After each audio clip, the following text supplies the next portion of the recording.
It wasn't pretty. It wasn't ugly. It was something, but it was a win. And I think that's just about all you can say about it. Locked On Bama, your daily podcast on the Alabama Crimson Tide. Part of the Locked On Podcast Network, your team every day.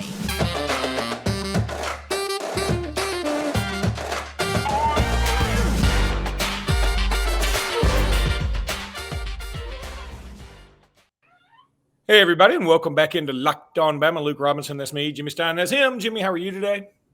Tired. It's early for me. It's early for me. Well, first of all, thank you for making us your first listen. And, boy, I'm getting like a spectrum on my head somewhere around here. I don't know. I'm trying to move it around. Anywho, Jimmy, we all thought this might be the return of Joyless Murder Ball today. There's that spectrum again. Or last night. We all thought Alabama was going to run roughshards over Texas A&M. We thought this would be a blowout of epic proportions. None of those things happened. There were some good. There was some bad. In the end, Alabama gets the win by the skin of its teeth. And, man, I just don't know how to feel.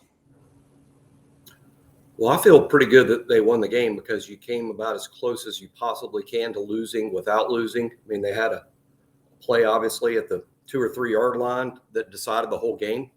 I don't know what the percentages are in pro football and big-time college football of 2-point plays that work. I would assume well over 50%.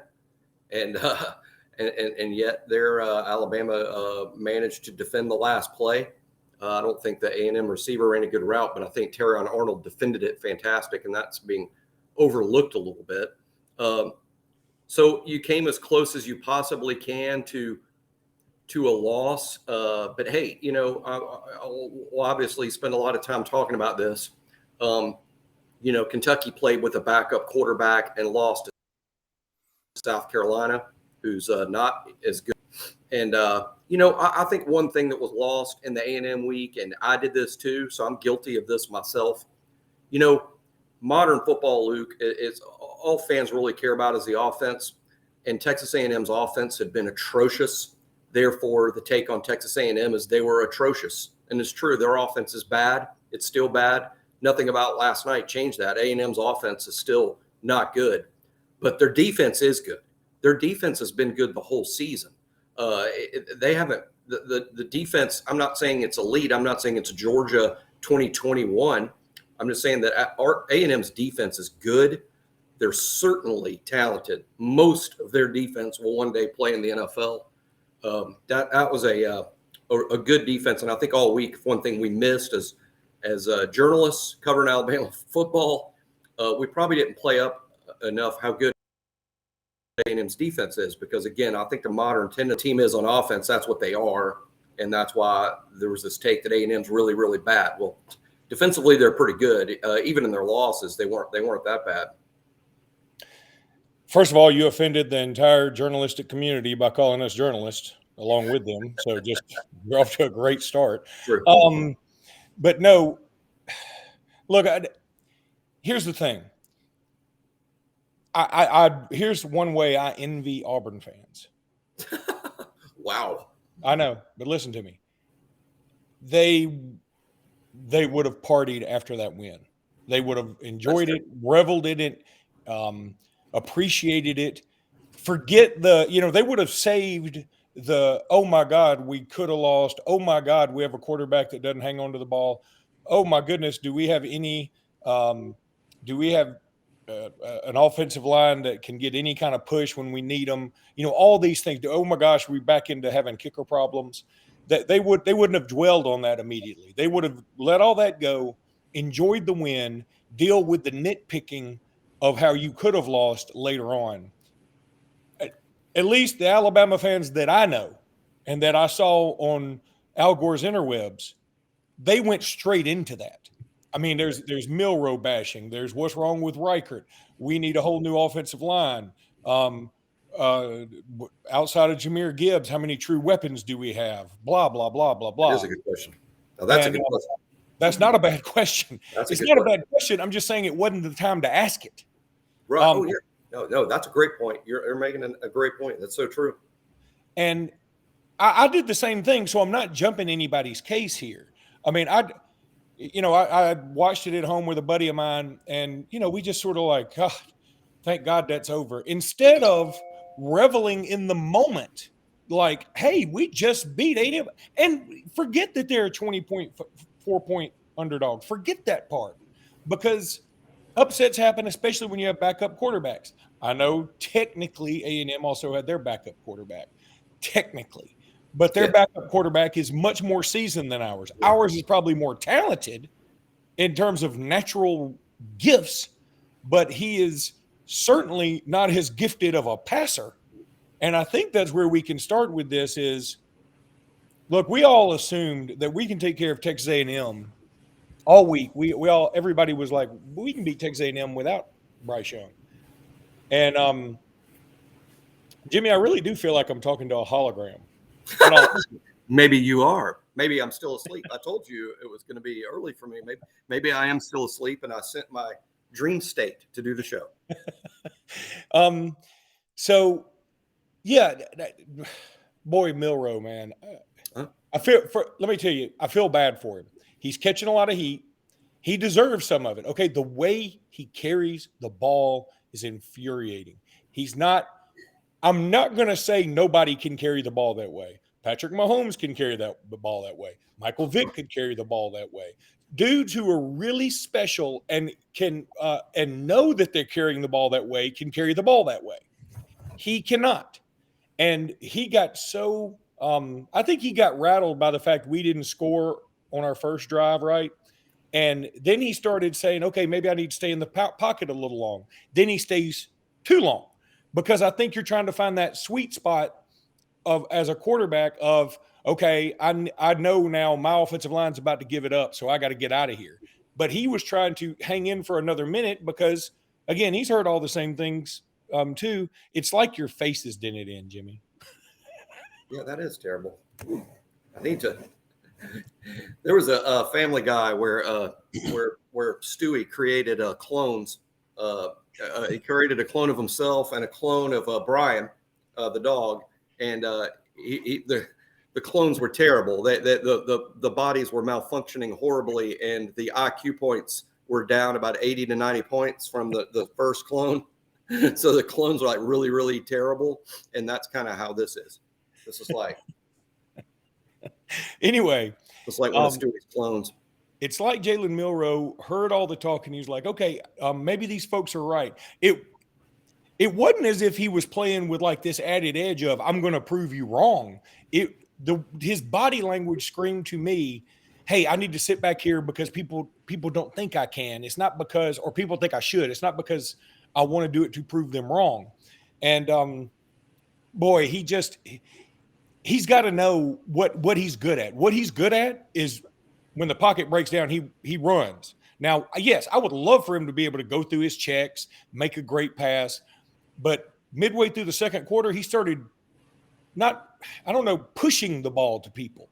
There was a little pass, I want to say it was to Jermaine Burton on a little rollout where it looked like we were going to hand off, and then Jermaine Burton's coming across nearly just in front of the line of scrimmage, and he just sort of pushes it to him.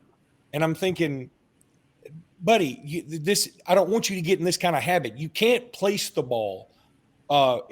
You can't. Bryce Young can place the ball. You can't. And there's nothing wrong with that. There are not many people who can do what Bryce Young can do. But he needs to find himself and know what he does well. And I think we overreacted to how well he played against Arkansas and underreacted to some of his poor passes against Arkansas. And we said, well, we'll get that fixed. We didn't get it fixed.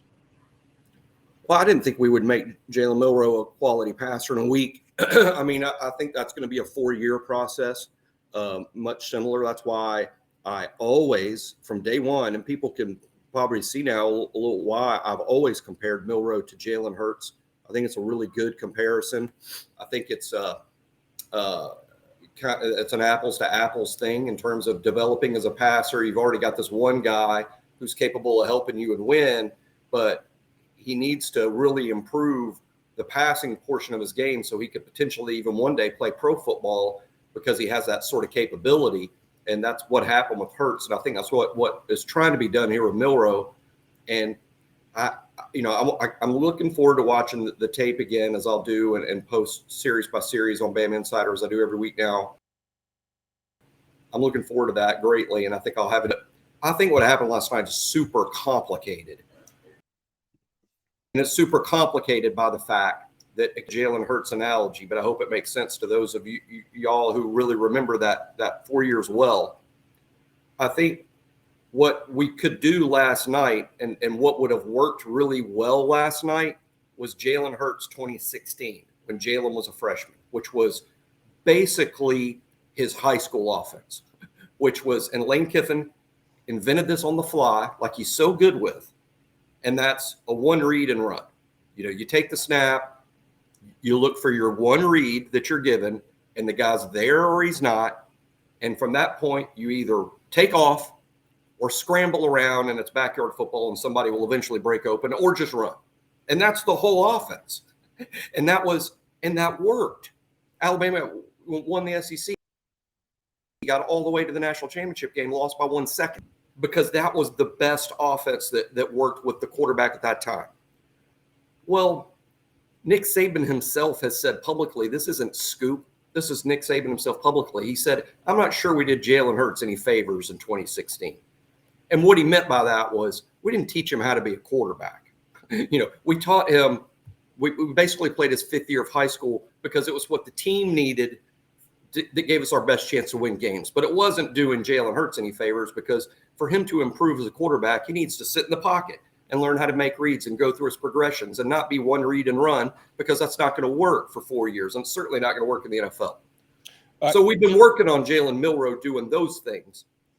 So for the year and a half that Milroe's been on the team, it's all been about sit in the pocket, go through your progressions, don't run.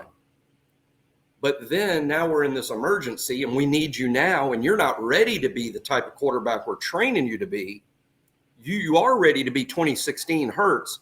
And I think one of the ugliness of last night was it was sort of a mashup of, hey, forget everything we taught you for a year and a half. Go back to what you did in the 12th grade and what you've learned for the past year and a half. Oh, and we beat this in his head too.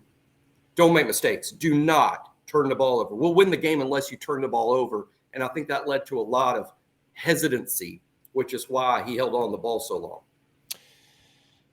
I will be back with Locked On Bama, The Conjuring, and the Ghost of Jimmy Stein here in just a minute. Yeah, we might ditch the background. We'll see. It's no, still, don't. Now you cannot. Much like Milroe, the background is a work in progress. All right. I need to tell everybody about Simply Safe now. This is one of our new sponsors. The numbers don't lie. In the last decade, over 4 million people have chosen Simply Safe home security to protect their home. You don't earn the trust of that many people without doing something right. At Simply Safe, your safety is the only concern that matters. I know because I use Simply Safe right here in my own house. That's the truth. They protect you with cutting-edge security technology powered by 24/7 professional monitoring agents who always have your back. I know my wife had a situation. It turned out to be a big nothing burger, but she had the protection and the security of Simply Safe, and it really made her feel a ton better. And she really did. It's rare you brag on gadgets or devices or services in your own home, and she did that. So that was actually really cool. That's about the best advertisement I can do for you, is when your wife's bragging on something you've got in your house that's just there for a service. That's pretty awesome. With 24/7 professional monitoring, Simply Safe's agents call the moment a threat is detected and dispatch police or first responders in an emergency, even if you're not home or can't be reached. Customize the perfect system for your home in just a few minutes at simplysafe.com/lockedoncollege. Save 20% on your Simply Safe security system when you sign up for an interactive monitoring plan and get your first month free. Visit simplysafe.com/lockedoncollege to learn more. There's no safe like Simply Safe. All right, Jimmy, it really does look like you died last night, which I think we would all understand. And then they buried you in the cemetery across from the stadium, and now you're haunting that stadium for the rest of your days. I think that's how you're going to die. I'm going to say this could really, that could really, I think you just perfectly laid out what's going to happen at the end for me. That's probably. It is Halloween month. That's extremely accurate. All right, let's say this. Last night, I want to throw this in there because I don't want to miss this very important piece of news. Ryan Williams, the electric, incredible, fun sophomore from Saraland, committed to Alabama during the game, which is really awesome. We don't need to spend a lot of time on it right this minute. I just, even as a recruit, Nick, all right, I'm trying to read about the game afterwards, and it was almost like the Ryan Williams commitment seemed like an afterthought because everybody was panicking so much that nobody really talked about how big a deal getting Ryan Williams is. I know he's only a sophomore. There's plenty of time to change his mind. I don't think that's going to happen. I think he's going to end up at Alabama. But anyway, I just thought that was a big deal. And sometime on this week, on this podcast, we will wax poetic about that. So I want everybody to understand that. Now, let's give a big shout out to Jahmyr Gibbs. This guy is really finding his groove. He is now third in the SEC with rushing yards with 532 yards total. So the last two games, he's about put up all the rushing yards for this season. He's well on pace now, I think, to break the 1,000-yard barrier. And it didn't look like we were going to have anybody come close to that a couple of games ago. So that's good for Jahmyr Gibbs.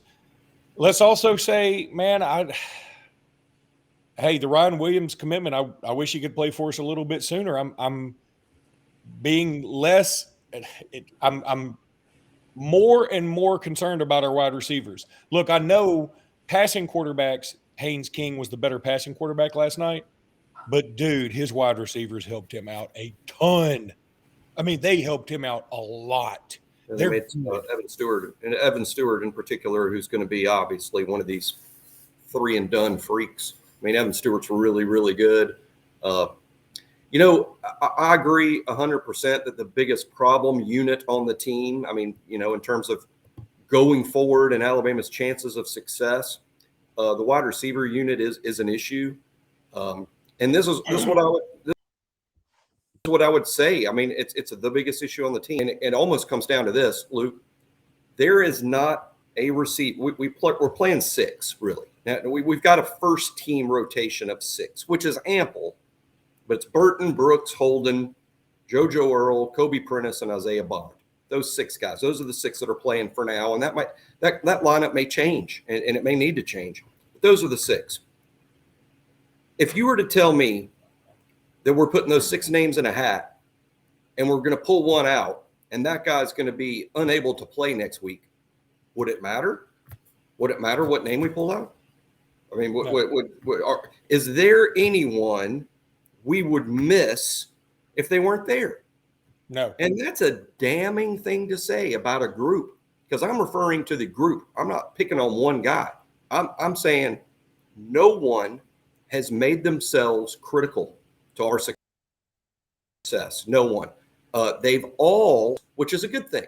We've seen Jermaine Burton be as good as we thought he might be. We've seen Ja'Cory Brooks be as good as we hoped he might be. We've seen Holden have a big game earlier this year. He's playing banged up now.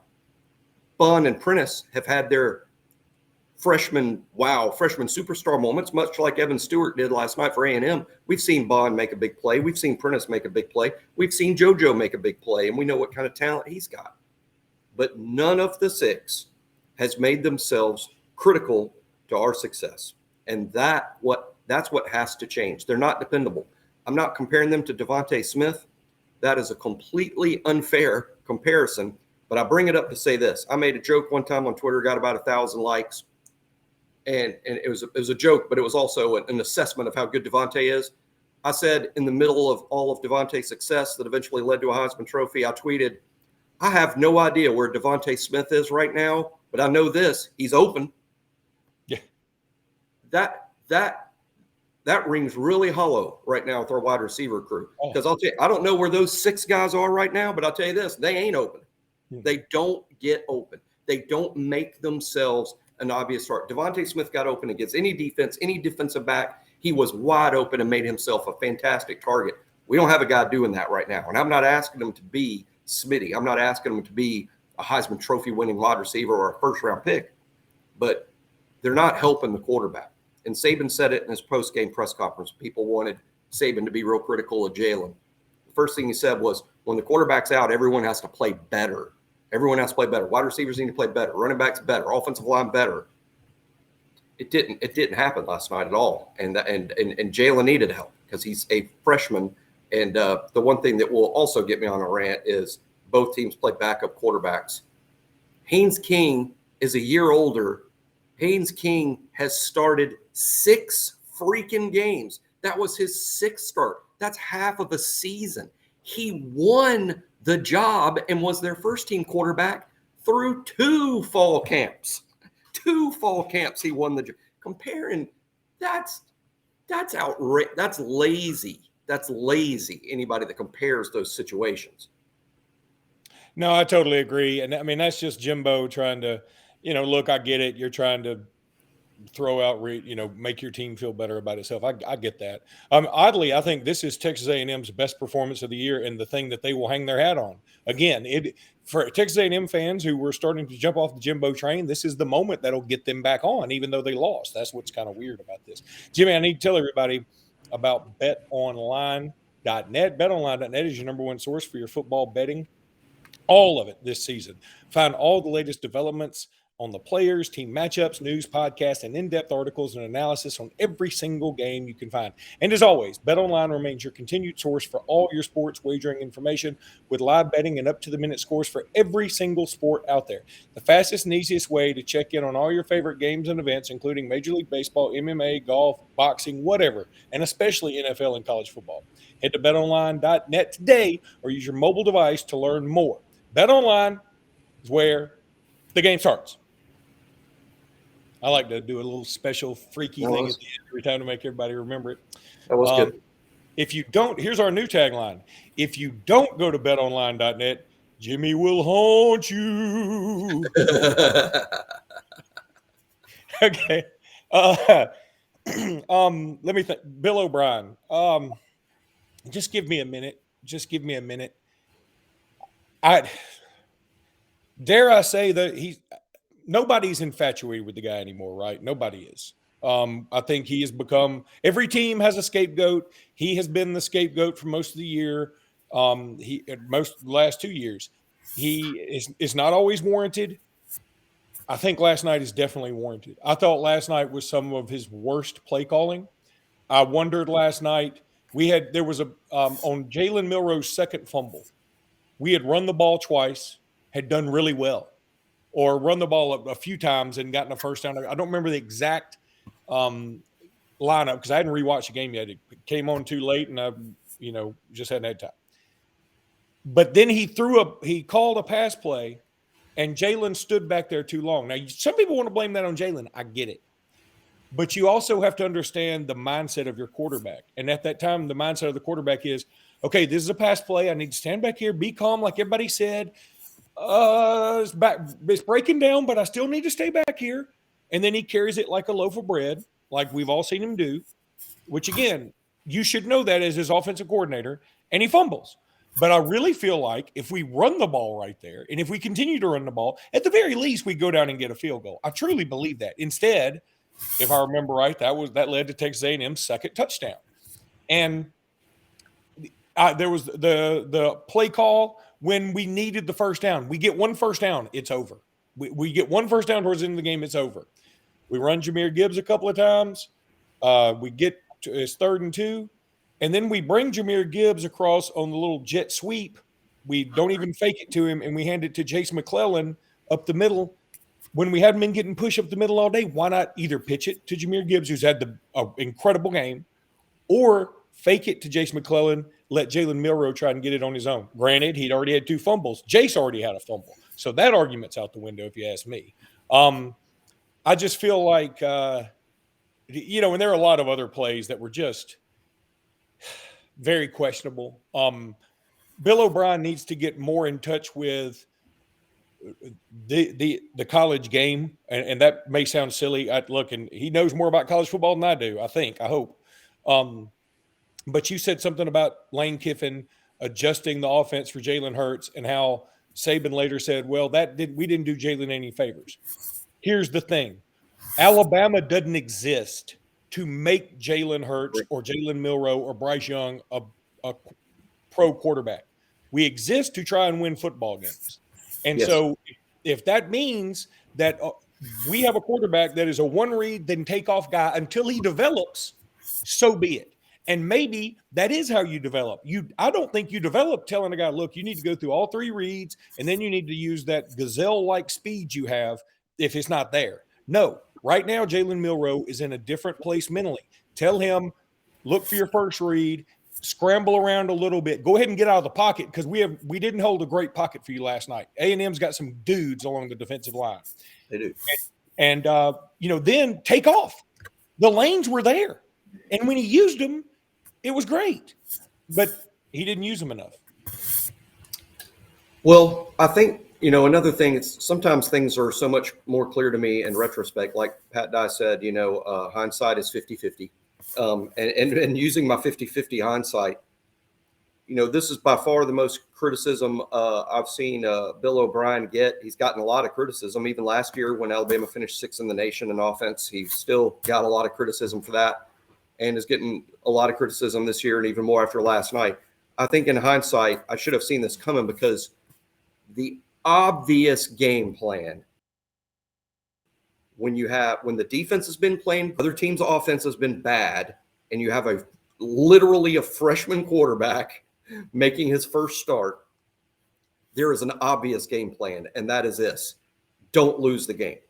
Don't lose the game. So it was going to be a highly conservative approach, and nothing pisses off fans more than highly conservative offense. And I think the fact that there was already a lot of O'Brien criticism, then throw in a highly conservative approach, and it was sort of the oily rags meet the paint thinner meets the spark in the garage in terms of getting everybody fired up. But I believe in terms of when I rewatch the game, what I expect to see is a lot of don't lose the game. Don't lose the game. Jalen, don't lose the game. Let's not lose the game. Then it's compounded when you actually do make 4 turnovers, penalties that add up to almost 90 yards, 2 missed field goals by Will Reichard. That's true. You think my hologram is scary. How about the Twilight Zone performance by Will Reichard? That second miss in particular was just flat out bad. The first one was a long kick, but wow, 2 missed field goal. If you'd told me before the game, Luke, 4 turnovers, 2 missed field goals, almost 90 yards in penalties, I would have said, we lost to A&M again? Yeah. But we didn't. And we only got a defensive back finally got an interception. That's a positive. Yep. And look, again, I can't stand it when people just rail on the officials, and I'm not going to do it. I'm just going to say it's weird that we have Chris Braswell, Will Anderson, Dallas Turner, probably the best trio of pass rushers on any team anywhere. And there have only been 3 holding calls called. I think 2. And it's only 2, and one of them was nullified by an offsetting penalty. Is that one? Right. Okay. So there have only been 2 holding calls on our opponents in 6 games. And, again, I get it. You miss calls. I'm fine with that. It's just weird. And it's really weird, and it pisses me off when I hear about Alabama getting all the calls and blah, blah, blah. Nobody calls holding against us ever. They never call it. We have and to. A&M you cannot tell me. We have to. I don't know what the stats are. We got to find out the stat. We have to be one of the most penalized teams while also not being given, penalty yardage. And I wasn't a fan of that pass interference call at the end when Branch was actually more of a hold than a pass interference anyway. If you're going to call anything, but if you're calling pass interference, then the ball has to be catchable. It was catchable by Jordan Battle. Yeah. It was going to be caught by Jordan. If Brian Branch did not exist, if he was the hologram that I am right now on YouTube, if Branch was a hologram and not a player and was not out there and we played with 10, Jordan Battle was picking off that ball. It was thrown directly to him at a place. He overthrew the receiver, hit Jordan Battle in the 9. That's why, if that's pass interference, that's a bad call. If you're calling holding, all right, I'll live with that because then it doesn't matter that the ball is catchable or not. But Jimmy, let me say this. I think that it actually benefited us. The two things that this is why I hate talking about officials, because even when people talk about officials, we end up getting screwed by the officials when they help us usually. But one thing really hurt us that was interesting: the two false start penalties late in the game, where it was 4th and 8. The first one takes it back to 4th and 13. They're still going to go for it. I wanted them to still go for it. I was like, it's going to be hard to get 13 yards right here. And then they push him back to the 18, and I was like, I don't want this, because they're not going to go for it. They're going to kick it, and they're going to get it. And then all of a sudden, the onus is around our neck again about having to get that first down. And that's exactly how that went down. And then the one thing that did help us on the pass interference call, I think, was better than holding, because I don't think holding would have taken it to the 2-yard line. I think holding would have been half the distance. And if holding goes half the distance, they have more space to work with. And you can say, well, don't you want to be closer? I think in most cases, yes, but we knew Jimbo was going to throw the ball to Evan Stewart. We knew that. I mean, everybody knew that, and I don't blame them because he's a badass. But if there was a threat that he was going to hand it off up the middle to A-Chain, then I would say, yes, we want him further back. But there wasn't. Nobody on the planet thought A&M was going to run the ball right there, even though I will swear to my dying day they should have run the ball right there, and I think they get in. If I was an A&M fan, I'd be furious about the play call. But at the same time, and it's a great example of the Bill O'Brien stuff. I think A&M fans this morning all over are furious about the play call and what they chose to do on the final play. But here's another fact. As Chris Doering pointed out on SEC Network, it's not just Jimmy here, it's Chris Doering. Evan Stewart did a really poor job on that route. That's not the way you execute that route. And Doering said, this is where Doering said it, not me. Doering said, had Evan Stewart run the right route, he was there, and he would have caught the ball, and the game would have been over, and A&M would have won. I ain't going that far. But I agree with Doering that Evan Stewart didn't run the route well, and in the end, it doesn't matter what play is called. If you execute it correctly, you've got a much better chance of success. And Alabama's problem last night was execution and errors. And I'm not sure the offensive line had its best game, probably playing against its best competition. So that makes sense. But I think it just all added up. And the team did not do enough to help Milroe. Milroe did not do enough to win the game, frankly. I mean, sort of had to overcome his performance a little bit. But, hey, when you play without your quarterback, ask Kentucky how that goes. A lot of teams played with backups, and just about all of them lost, and we came close to losing. Finally, Jimmy, even if he catches the ball, watching the replay, he's not in the end zone. We could have tackled him. Now, again, that was the route, because I don't think that he ran again. I don't think Evan Stewart ran a good route there, which is hard to believe. But guess what? He's a freshman too. Yep. He is a badass, but he's a freshman too. Whew. All right, buddy. Look, we got a lot more to talk about this game. And then, I mean, we barely get to talk about all we want to talk about with this game and then get ready for what will be, obviously. This is going to be our best week of Locked On ever. Y'all got to stay tuned. Y'all got to share it. You got to subscribe. We could do on the Texas A&M game, but we have to get ready for the biggest game of the year.